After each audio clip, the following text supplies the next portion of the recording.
Welcome back to Conundrum, where we delve into the minds and history of serial killers. If you like this type of content, please subscribe, and put the notifications bell on so you don't miss any of my future uploads. Thank you for being here. Edmund Emil Kemper III was born on December 18, 1948, in Burbank, California. He had a troubled childhood and exhibited early signs of antisocial behavior, including cruelty to animals and a fascination with death. Kemper had a close relationship with his father, but a severely dysfunctional one with his domineering and abusive mother. When his parents divorced, he was raised by his mother in Montana, where she subjected him to emotional and physical abuse. At the age of 14, Kemper ran away to live with his father, but was later sent to live with his paternal grandparents in North Fork, California, an unhappy experience for him. At the age of 15, on August 27, 1964, Kemper got into an argument with his grandmother, and in a fit of rage, shot her in the head. He then shot his grandfather upon his return home. Kemper called his mother, who advised him to contact the police, leading to his arrest. Psychiatrists diagnosed Kemper with paranoid schizophrenia, and he was committed to Atascadero State Hospital. These early events in Kemper's life set the stage for the dark path he would later follow, exhibiting signs of violence, troubled relationships, and a fascination with death and power. During his imprisonment at Atascadero, Edmund Kemper proved to be a model prisoner. Contrary to the initial diagnosis of paranoid schizophrenia, other psychiatrists and social workers found him to be intelligent and introspective, with no signs of delusions or bizarre thinking. His IQ tests revealed above-average intelligence, with scores ranging from 136 to 145. Kemper gained the favor of his psychiatrists by excelling in his work and even administering psychiatric tests to other inmates. He became a member of the JCs and claimed to have developed new tests and scales during his time at the facility. Kemper admitted that his understanding of these tests helped him manipulate his psychiatrists, and he learned from the sex offenders he evaluated. On his 21st birthday, Edmund Kemper was released on parole from Atascadero, a mental institution where he had been held for his crimes. Against the recommendations of psychiatrists, he was placed in the care of his mother, Clarnell, and they resided in Aptos, California. Kemper, having demonstrated progress in rehabilitation, had his juvenile records expunged, giving him a semblance of a fresh start. However, life outside the institution was far from harmonious. Kemper struggled to escape the toxic relationship with his mother, with frequent heated arguments becoming the norm. He desired to become a police officer, but his large stature hindered his chances, earning him the nickname Big Ed. He found solace in the company of Santa Cruz police officers, becoming a familiar presence at the jury room, a popular cop hangout. Kemper worked various jobs, eventually finding employment with the State of California Division of Highways. Financial difficulties and strained ties with his mother led to him moving in and out of her apartment. During this period, he started noticing young women hitchhiking and began picking them up, allowing them to go unharmed. These encounters, however, planted the seeds of his homicidal sexual urges, which he referred to as his little zapples. Between May 1972 and April 1973, Kemper embarked on a horrifying murder spree. Posing as a kind driver, he targeted female hitchhikers, bringing them to secluded areas where he would brutally kill them. In total, he took the lives of 8 people, including his mother and her best friend. Kemper's psychiatrists and Kemper himself believed that the young women served as surrogates for his ultimate target, his mother. One of his earliest victims was Marianne Pess and Anita Lucchesa, 2 hitchhiking students he picked up on May 7, 1972. Kemper handcuffed Pess, locked Lucchesa in the trunk, and proceeded to stab and strangle them. He brought their bodies to his apartment, where he engaged in unspeakable acts before dismembering and disposing of them. Aiko Ku, a 15-year-old dance student, became Kemper's next victim on September 14, 1972. He deceived her into his car and then choked her unconscious, raping and killing her. Kemper took her body back to his apartment, engaged in necrophilia, and dismembered her remains. Cindy Schall, an 18-year-old student, met a tragic fate on January 7, 1973. Kemper shot her, brought her home, and engaged in sexual acts with her corpse. He then dismembered her body and buried her severed head facing his mother's room. Kemper's spree continued with Rosalind Thorpe and Allison Liu, two students he encountered on February 5, 1973. After fatally shooting them, he engaged in vile acts with their corpses before dismembering and disposing of them. Finally, on April 20, 1973, Kemper reached his breaking point with his mother. After a heated argument, he bludgeoned her to death, decapitated her, and engaged in necrophilia with her severed head. Kemper also killed his mother's best friend Sally Hallett to cover up the murder. Following the double murder, Kemper fled to Pueblo, Colorado, believing he was being pursued.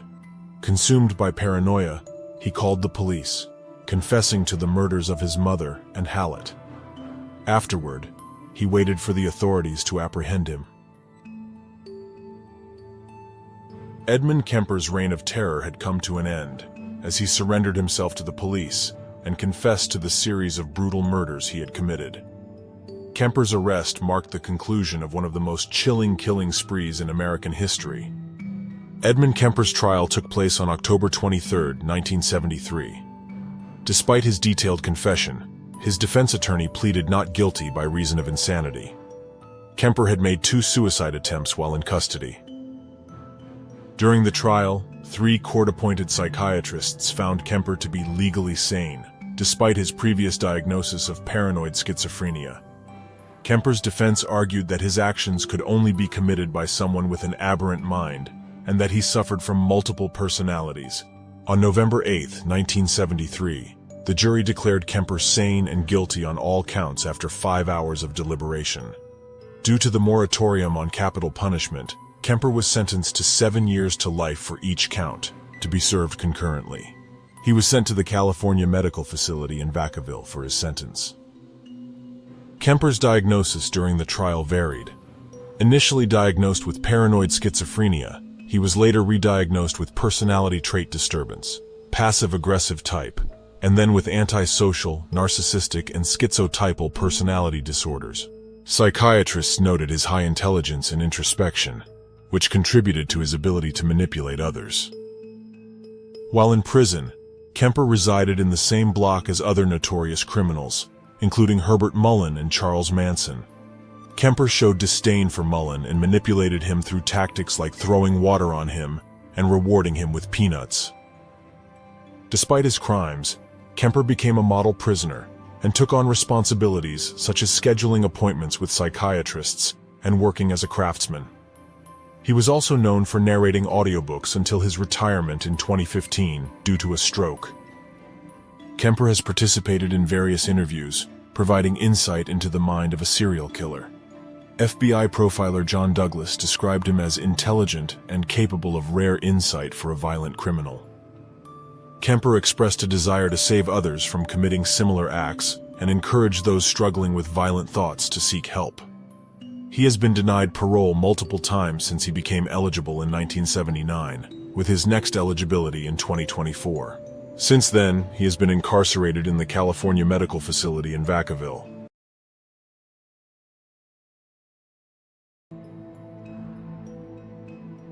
Jerry Brudos was born on January 31, 1939, in Webster, South Dakota, as the youngest of 2 sons. Unfortunately, his childhood was marked by constant abuse inflicted by his mother, who harbored a deep desire for a daughter and was disappointed to have another son instead. It was during his early years, at the tender age of 5, that Brudos developed a peculiar fascination with women's shoes after coming across spike-heeled shoes at a junkyard. Disturbingly, he later confessed to attempting to steal his first-grade teacher's shoes. In addition to his fixation on women's shoes, Brudos also had a fetish for women's underwear, which led him to steal undergarments from his female neighbors. As a troubled teenager, he found himself admitted to several mental hospitals, where he received psychotherapy. However, his disturbing tendencies persisted. He would stalk local women, attacking them by knocking them down or choking them unconscious, and fleeing with their shoes as trophies. At the age of 17, Brudos escalated his violent behavior by abducting and brutally beating a young woman. He threatened her with a knife, coercing her to comply with his sexual commands.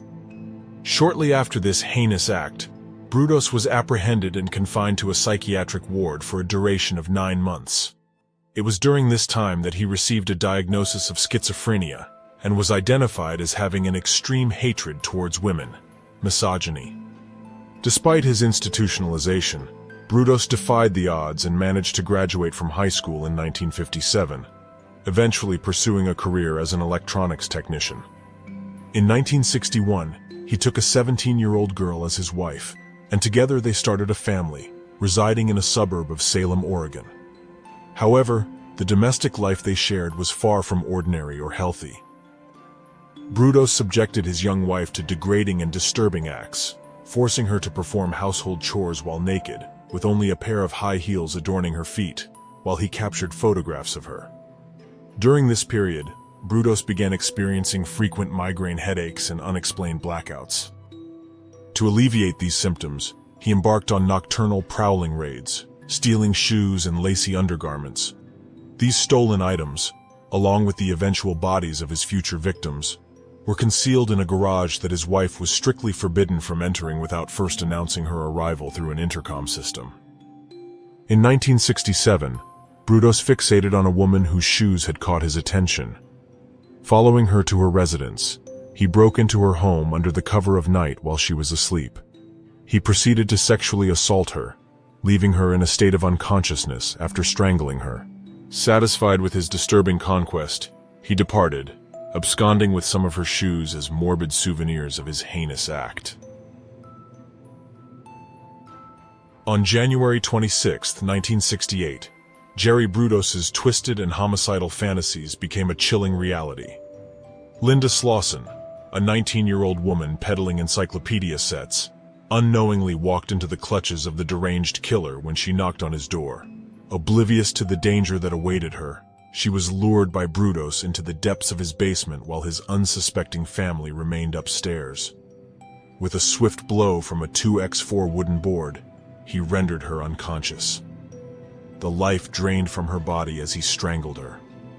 After taking Slauson's life, Brudos indulged in his macabre rituals. He dressed her in a macabre ensemble of various undergarments and shoes he had obtained through his nighttime raids. Posing the lifeless body, he photographed his grotesque creation.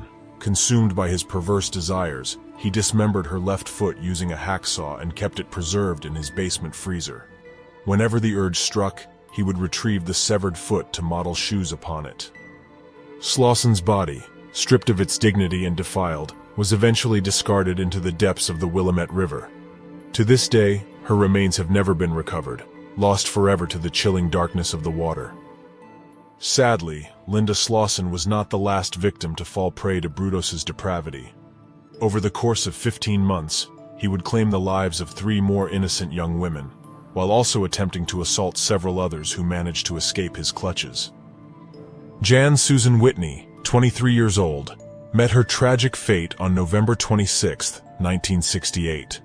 Her car had broken down on I-5 between Salem and Albany, providing Brudos with an opportunity he couldn't resist. Under the guise of offering help, he enticed her back to his home, promising to call a tow truck. However, once inside, he revealed his true sadistic intentions. Jan Susan Whitney was strangled, violated, and her lifeless body was callously stored in the garage for several days. Eventually, she was tied to a car engine and discarded into the Willamette River, alongside Linda Slauson's severed foot. Brudos even went so far as to create resin casts of some of her body parts, using them as grotesque paperweights for his perverse pleasure. Karen Sprinker, an 18-year-old student at Oregon State University, encountered Brudos on March 27, 1969. Disguised as a woman, he approached her at gunpoint in the parking structure of Salem's Meyer and Frank department store. Karen fell victim to his sadistic desires, enduring the same torment as Jan Susan Whitney. The precise location of her final resting place remains uncertain, with conflicting information suggesting her body was disposed of in either the Willamette River or the Long Tom River near Monroe. Sharon Wood, a 24-year-old, narrowly escaped Brudos's clutches on April 21, 1969. As she walked near a parking garage at Portland State University, the killer attempted to abduct her at gunpoint. In a courageous act of self-defense, Sharon fought back, biting Brudos's thumb and managing to break free from his grip. Gloria Jean Smith, a 15-year-old girl, encountered Brudos on April 22, 1969, near Parish Middle School in Salem. Sensing danger, she instinctively resisted his advances and managed to escape his clutches. Conflicting information arises concerning Leanne Brumley, another 15-year-old girl who encountered Brudos on the same day.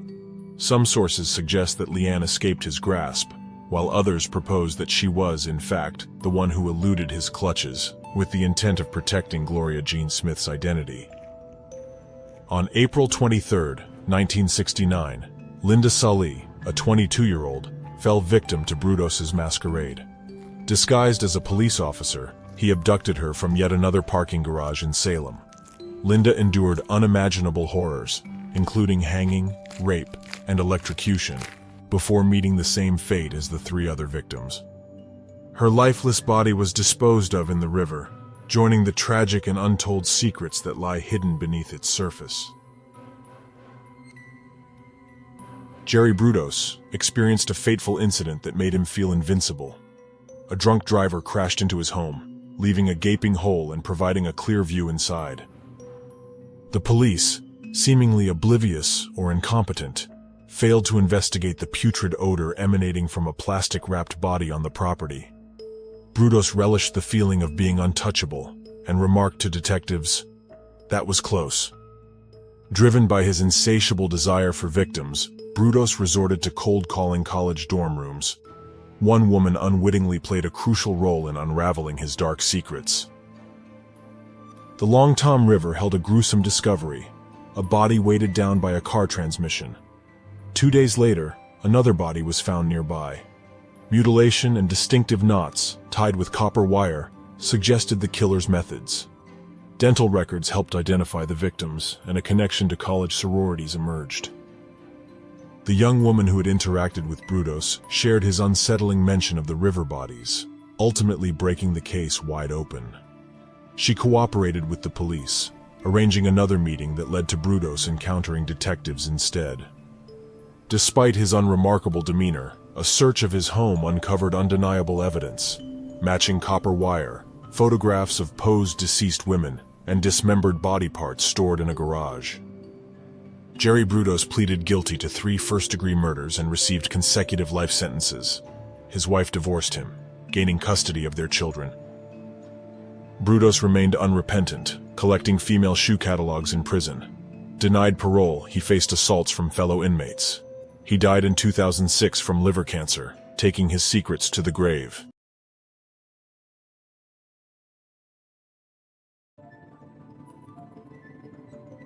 Donald Harvey's life began in Hamilton, Ohio, on April 15, 1952. He was the eldest of 3 children born to Ray and Goldie Harvey, who struggled as tobacco farmers in the small Appalachian town of Boonville, Kentucky. They were devoted members of the local Baptist church, seeking solace and strength in their faith. Tragically, Harvey's childhood was marred by the unspeakable acts of sexual abuse. From the tender age of 5 until he reached 18, he suffered at the hands of both an uncle and a neighbor. The weight of this secret burden was carried silently, known only to his sister and revealed to her after the abuse finally ceased. Education proved to be a challenge for Harvey as well. He made the difficult decision to drop out of school during the 9th grade, feeling disconnected from the traditional academic environment. However, he refused to let his lack of formal education define him. In 1968, he sought to improve himself by earning a General Education Development (GED) certificate through a correspondence school. Harvey's life took a tumultuous turn when he found himself entangled in criminal activities. In March 1971, he was arrested for burglary, a desperate act that would change his trajectory. Seeking a fresh start, he enlisted in the United States Air Force, hoping for stability and a sense of purpose. Sadly, his time in the military was plagued by inner turmoil. 2 suicide attempts brought him to the brink of despair, ultimately leading to his discharge after just 9 months of service. It was during this period of personal crisis that Harvey began to accept his own homosexuality, a process of self-discovery and understanding. The early events in Donald Harvey's life were marked by hardship, trauma, and personal struggles. The abuse he endured, coupled with the challenges he faced in education and his military service, shaped the path he would ultimately take. These formative experiences, combined with the darkness that lurked within, set the stage for a series of horrifying crimes that would shock the nation and forever stain his name in infamy. Murders consumed Harvey's life as he embarked on a chilling spree of death and destruction. At the age of 18, he ventured into the medical field, starting his ominous journey as an orderly at Marymount Hospital in London, Kentucky. Little did anyone suspect that behind his seemingly caring demeanor lurked a remorseless killer. Confessions later revealed the chilling truth. During his 10-month tenure at the hospital, Harvey claimed to have taken the lives of at least a dozen patients. His first victim met their demise in the presence of Danny George, a young 12-year-old boy. Harvey's motives were complex and twisted. He professed a sense of empathy, seeking to relieve the suffering of the terminally ill. However, a deeper, darker force fueled his actions, an anger that drove him to unleash death upon his unsuspecting victims. Unlike most serial killers, Harvey had no specific targets in mind. Men and women of all ages, races, ethnicities, and backgrounds fell victim to his lethal hands. The only common thread among them was their shared status as cardiac patients. This indiscriminate choice further cemented the horror of his deeds. The true extent of Harvey's reign of terror may never be fully known. His crimes remained undetected for a chillingly long time. Operating without a set modus operandi, he employed a range of methods to snuff out lives. Arsenic, cyanide, insulin, suffocation, and an array of poisons became his instruments of death. He even resorted to insidious acts such as administering tainted fluids that carried hepatitis B, causing illness but sparing victims from HIV infection. Harvey's sickening creativity extended to inserting a coat hanger into a catheter, leading to abdominal punctures and fatal peritonitis. Among his preferred methods, cyanide and arsenic reigned supreme, often delivered through unsuspecting meals or injections. The hospitals where Harvey worked became haunting grounds for his atrocities. Marymount Hospital, Cincinnati VA Medical Hospital, and Cincinnati's Drake Memorial Hospital served as backdrops to his heinous acts. Whether he posed as an orderly or an autopsy assistant, he exploited his access to unsuspecting victims. However, Harvey's murderous impulses were not confined solely to helpless patients. When he suspected his lover and roommate, Carl Hohwiller, of straying, he resorted to poisoning his meals with arsenic, ensuring Hohwiller's confinement within their apartment. 2 neighbors also fell prey to his deadly machinations. Diane Alexander was sickened by hepatitis serum surreptitiously added to her drink, while Helen Metzger met her end through a poisoned pie laced with arsenic. Even Hohwiller's father, Henry, was not spared, succumbing to the same toxic fate. Donald Harvey's hidden crimes finally came to light in March 1987. The autopsy of John Powell, who had passed away after months on life support, revealed a startling amount of cyanide in his system. Investigators discovered that Harvey had been forced to resign from the Cincinnati VA hospital due to his involvement in occult rituals and stealing body parts. When questioned, Harvey confessed to Powell's murder, admitting to euthanizing him with cyanide. Pat Menarson, an anchor at Cincinnati station WCPO-TV, questioned the sudden transformation of someone who had cared for patients for nearly 2 decades. During his report, Menarson raised the question of other deaths. Nurses from Drake Memorial Hospital, who had noticed an increase in fatalities during Harvey's employment but were silenced by administrators, reached out to Menarson. They provided evidence linking Harvey to at least 10 additional murders. Menarson embarked on a thorough investigation, uncovering enough evidence to link Harvey to 24 murders in a span of 4 years. Harvey had managed to remain undetected by working in an area where patient survival was not expected. Harvey's lawyer, Bill Whalen, aware of the potential consequences, confronted Harvey about additional killings. Harvey estimated that he had taken the lives of around 70 people. Realizing the gravity of the situation, Whalen offered a plea bargain to save his client from the death penalty. Harvey agreed to a life sentence without parole and confessed to all his murders. Prosecutors accepted the deal, and Harvey admitted to killing 24 individuals in a lengthy session. In August 1987, Harvey pleaded guilty to 24 counts of first-degree murder and received 3 concurrent life sentences.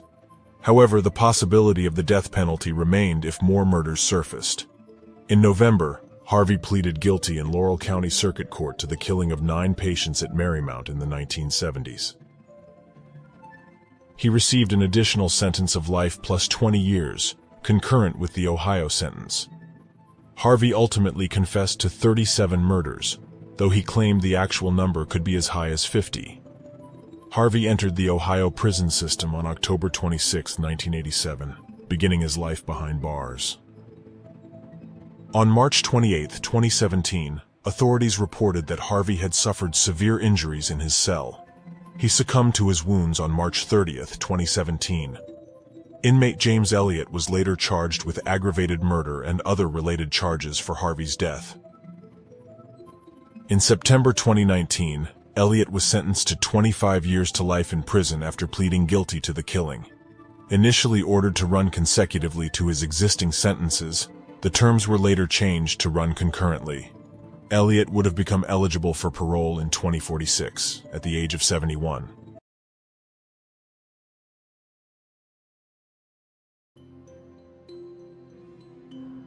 Theodore John Kaczynski was born on May 22, 1942, in Chicago to Wanda and Theodore Richard Kaczynski. His parents, Polish-Americans who later became atheists, married in 1939. Kaczynski attended Sherman Elementary School, described as a healthy and well-adjusted student. In 1952, the family moved to Evergreen Park, Illinois, where Kaczynski skipped the 6th grade due to his high IQ. However, he struggled to fit in with older students and experienced bullying. Neighbors described the Kaczynski family as civic-minded, and both Theodore and his brother David were intelligent. In high school, Kaczynski excelled academically, played the trombone, and was part of various clubs. He became deeply interested in mathematics and associated with a group known as the Briefcase Boys. He graduated at the age of 15 and was accepted to Harvard University on a scholarship, entering at 16. During his time at Harvard, Kaczynski lived in different residences and was seen as highly intelligent but socially reserved. He obtained a Bachelor of Arts degree in mathematics in 1962. In his second year, he participated in a psychological study conducted by Harvard psychologist Henry Murray. The study involved personal debates and abusive confrontations, which Kaczynski's lawyers later attributed to his hostility towards mind control techniques. Kaczynski spent 200 hours as part of the study, which some sources suggest may have influenced his later criminal activities.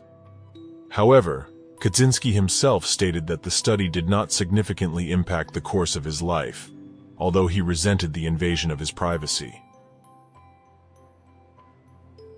Ted Kaczynski, after completing his master's and doctoral degrees in mathematics at the University of Michigan, embarked on an academic career. He briefly served as an assistant professor at the University of California in 1968. Although highly regarded for his mathematical prowess, Kaczynski struggled with teaching and interpersonal connections. His teaching evaluations reflected dissatisfaction among students, and he abruptly resigned in 1969, leaving his colleagues surprised. Following his departure from academia, Kaczynski retreated to a self-built cabin in the remote wilderness of Lincoln, Montana.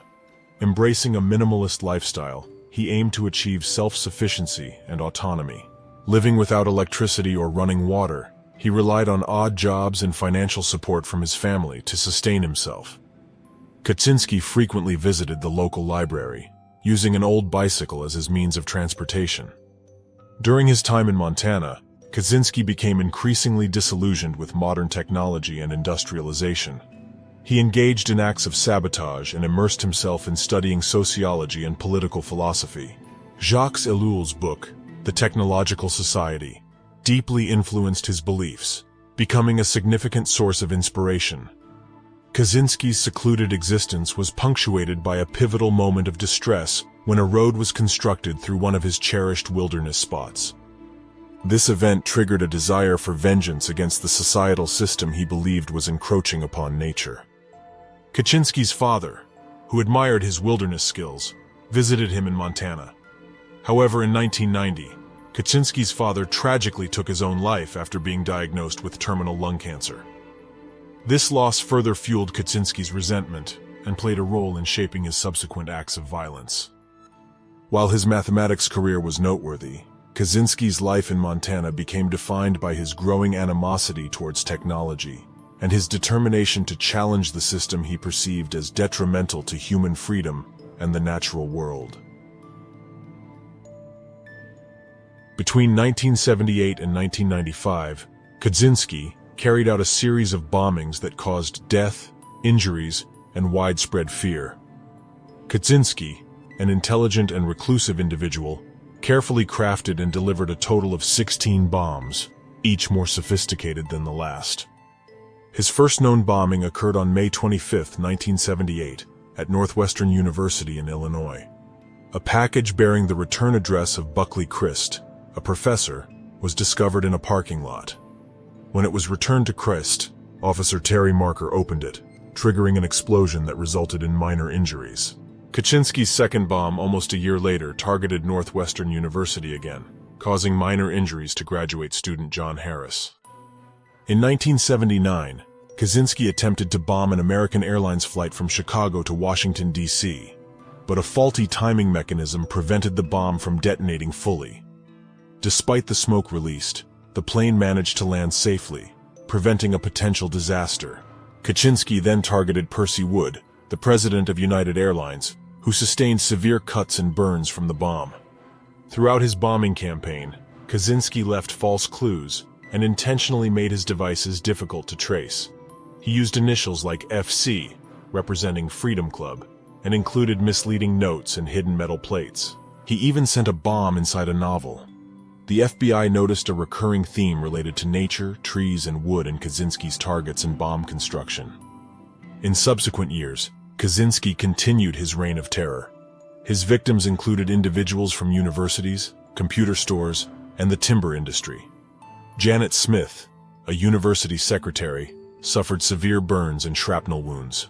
Engineering professor Diogenes Angelikos and graduate student John Hauser both sustained life-altering injuries. Kaczynski's bombings caused death as well, with victims including a computer store owner, an advertising executive, and a timber industry lobbyist. After a 6-year hiatus, Kaczynski resumed his bombings in 1993. Charles Epstein, a geneticist, lost several fingers, and David Gelernter, a computer science professor, suffered the loss of sight, hearing, and hand function. Kaczynski targeted these individuals for reasons tied to their fields of work. In 1995, Ted Kaczynski demanded the publication of his 35,000-word essay titled Industrial Society and Its Future, also known as the Unabomber Manifesto. He claimed he would stop his terrorist activities if his demand was met. The Washington Post eventually published the essay, which criticized the negative consequences of the Industrial Revolution and technological advancements. Kaczynski argued that technology has destabilized society, caused psychological suffering, and led to unfulfilling lives. He called for a return to primitivist lifestyles and criticized left-wing politics. The manifesto and Kaczynski's ideas continue to be subjects of analysis and discussion. The Unabomber investigation, led by the FBI, was a complex and extensive pursuit spanning many years. The investigation faced numerous challenges, as Kaczynski employed meticulous planning and utilized scrap materials to construct the mail bombs, making it difficult to trace their origins. To aid in the capture of the Unabomber, the FBI issued a poster offering a substantial $1 million reward for information leading to his arrest. The task force assigned to the case grew to over 150 personnel, including agents from the FBI, ATF, and U.S. Postal Inspection Service. They meticulously analyzed bomb components and investigated the lives of the victims. But the suspect's indiscriminate victim selection and use of easily obtainable materials hindered progress in identifying him. The breakthrough in the investigation came with the publication of Kaczynski's manifesto, titled Industrial Society and Its Future. David Kaczynski, Ted's brother, recognized similarities between his brother's writing and the manifesto, leading him to suspect Ted's involvement. With this revelation, David discreetly hired a private investigator and later contacted the FBI through attorney Tony Bisegli, who compiled evidence supporting Ted's connection to the manifesto. FBI profiler James R. Fitzgerald conducted linguistic analysis on the writings, further strengthening the link between the manifesto and Kaczynski. Combined with evidence from the bombings and Ted's life, this analysis provided the basis for a search warrant. Kaczynski's identity was confirmed when his brother provided original letters, which allowed investigators to establish a timeline of his activities. On April 3, 1996, FBI agents arrested Kaczynski at his cabin. A search of the premises revealed bomb components, a vast collection of handwritten journal pages detailing bomb-making experiments and the Unabomber crimes, and what appeared to be the original manuscript of the manifesto. The arrest marked the end of an extensive and costly investigation that had spanned years and incurred expenses exceeding $50 million. Kaczynski's trial presented a unique legal situation, as he rejected an insanity defense and instead chose to base his defense on his anti-technology beliefs. He eventually pled guilty to all charges and received 8 life sentences without the possibility of parole. Kaczynski has been incarcerated at ADX Florence, a supermax prison, since his conviction. Throughout his imprisonment, Kaczynski formed friendships with other infamous criminals, including Ramzi Youssef and Timothy McVeigh. However, the possibility of Kaczynski being the Zodiac killer, responsible for a series of unsolved murders in Northern California, was dismissed due to differences in the modus operandi. Kaczynski's life in prison continues, marked by occasional controversies, such as his attempt to donate books and his involvement as a person of interest in the Chicago Tylenol murders. On December 14, 2021, Kaczynski was transferred to a medical facility after being diagnosed with late-stage cancer. On June 10, 2023, he was found unresponsive in his cell and pronounced dead. Prison officials believe he took his own life. My dear Mrs. Budd, in 1894, a friend of mine shipped as a deckhand on the steamer Tacoma, Captain John Davis. They sailed from San Francisco to Hong Kong, China. On arriving there, he and 2 others went ashore and got drunk. When they returned, the boat was gone. At that time, there was a famine in China. Meat of any kind was $1 or $3 a pound. So great was the suffering among the very poor that all children under 12 were sold for food in order to keep others from starving. A boy or girl under 14 was not safe in the street. You could go in any shop and ask for steak, chops, or stew meat. Part of the naked body of a boy or girl would be brought out, and just what you wanted cut from it. A boy or girl's behind, which is the sweetest part of the body and is sold as veal cutlets, brings the highest price. John stayed there so long that he acquired a taste for human flesh. On his return to New York, he stole 2 boys, one 7, one 11. He took them to his home, stripped them naked, and tied them up in a closet, and then burned everything they had on. Several times every day and night he spanked them, tortured them, to make their meat good and tender. First, he killed the 11-year-old boy, because he had the fattest ass, and of course the most meat on it. Every part of his body was cooked and eaten except the head, bones, and guts. He was roasted in the oven, all of his ass, boiled, broiled, fried, and stewed. The little boy was next, and he went the same way. He told me so often how good human flesh was, and I made up my mind to taste it. On June 3, 1928, I called on you at 406 W 15th Street and brought you pot cheese and strawberries. We had lunch. Grace sat on my lap and kissed me. I made up my mind to eat her. On the pretense of taking her to a party, you said yes, she could go. I took her to an empty house in Westchester I had already picked out. When we got there, I told her to remain outside. She picked wildflowers. I went upstairs and stripped all my clothes off. I knew if I did not, I would get her blood on them. When all was ready, I went to the window and called her. Then I hid in the closet until she was in the room. When she saw me all naked, she began to cry and tried to run down the stairs. I grabbed her and she said she would tell her mama. First, I stripped her naked. How she did kick, bite, and scratch. I choked her to death, then cut her in small pieces so I could take the meat to my rooms, cook, and eat it. How sweet and tender her little ass was roasted in the oven. It took me 9 days to eat her entire body. I did not fuck her, though I could have if I wished. She died a virgin.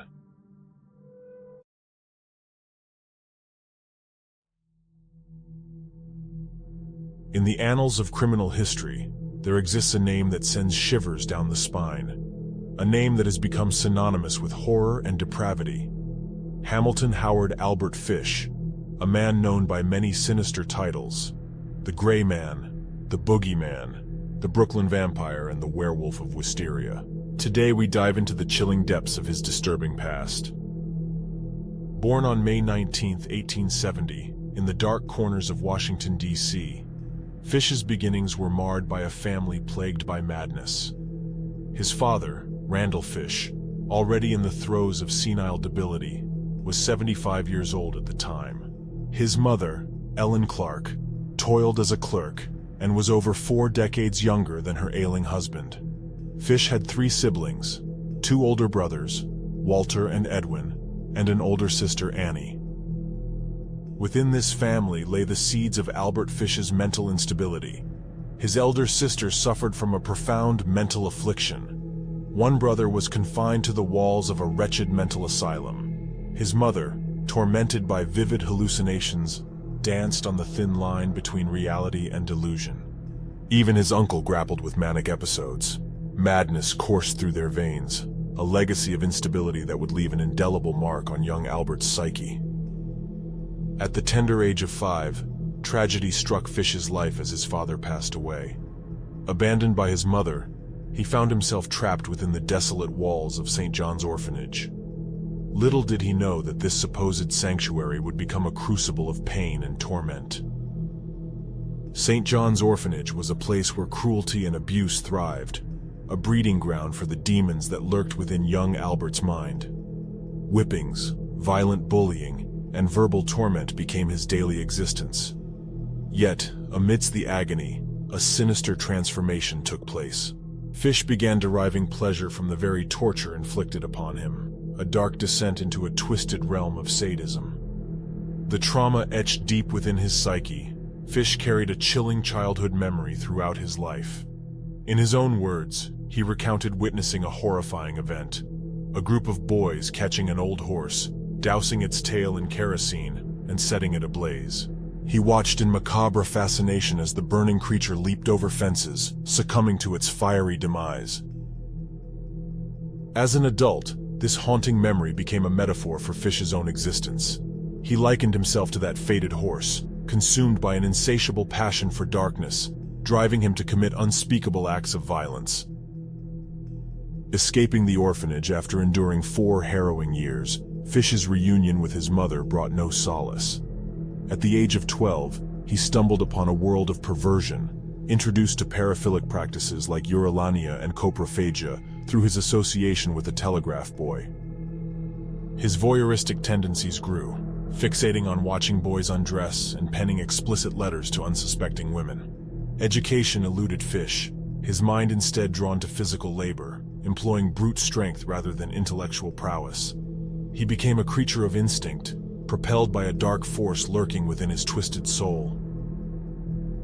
His early 20s saw Albert Fish shifting to New York, where he commenced work as a male prostitute. Around this period in life, he started luring in and then sexually assaulting young boys. He would get the boys alone and tortured them. This marked the genesis of his perverted obsessions with taking advantage of young children. These perverted ways of thinking had been present to a certain degree in his younger days, and can be gleaned from instances where he would hide out in public baths to view young boys as they undressed. These predisposing elements, complemented by his troubled formative years, acted as contributory factors for his vulgar actions. In the year 1898, an arranged marriage bound Albert Fish to a young girl named Anna Mary Hoffman, who was 9 years younger than his own mother. Fish then proceeded to have 6 children with Anna, and they lived together in their family home until their divorce. Fish began to work as a painter at around the age of 28, but he was believed to be still molesting young boys during this time. Albert did not abuse his children, but he encouraged them to participate in his masochistic tendencies by asking them to punish him with torture devices physically. Fish committed what may have been his first attack on a child named Thomas Bedden in Wilmington, Delaware in 1910. In 1917, Fish's wife Anna, driven away by his bizarre behavior and tumultuous married life, sought solace in the arms of another man. This pivotal moment shattered Albert's fragile existence, plunging him into a harrowing descent. As the walls of his sanity crumbled, he was plagued by haunting religious hallucinations, succumbing to the allure of severe masochism, self-inflicted harm, and unfathomable sexual perversions, including castration. Afterward, he stabbed a mentally retarded boy around 1919 in Georgetown, Washington, D.C. Consistently, many of his intended victims would be either mentally retarded or African American, because he believed these would not be missed. On July 11, 1924, Fish discovered 8-year-old Beatrice Keel playing alone on her parents' Staten Island farm. He lured her with money, pretending to search for rhubarb in nearby fields. Beatrice's mother intervened and chased Fish away, but he returned later to the Keel's barn. Hans Keel discovered him and ordered him to leave. On May 25, 1928, Edward Budd put a classified ad in the Sunday edition of the New York World that read, "Young man, 18, wishes position in country. Edward Budd, 406 West 15th Street." On May 28, 1928, Fish, then 58 years old, visited the Budd family in Manhattan, New York City, under the pretense of hiring Edward. He introduced himself as Frank Howard, a farmer from Farmingdale, New York. When he arrived, Fish met Budd's younger sister, 10-year-old Grace. He lured the innocent 10-year-old girl with promises of attending a birthday party for his niece. Little did Grace or her family know the horrifying fate that awaited her. That same evening, Fish took Grace to an abandoned house in Wisteria, New York, under the false pretense of the party. Once inside, he revealed his true intentions. He proceeded to torture and murder Grace in an act of unspeakable cruelty. The details of the crime are too disturbing to recount in full, but Fish later confessed to the chilling events that took place that day. He revealed that he had strangled Grace to death, dismembered her body, and consumed parts of her remains. The gruesome act was a culmination of his darkest desires.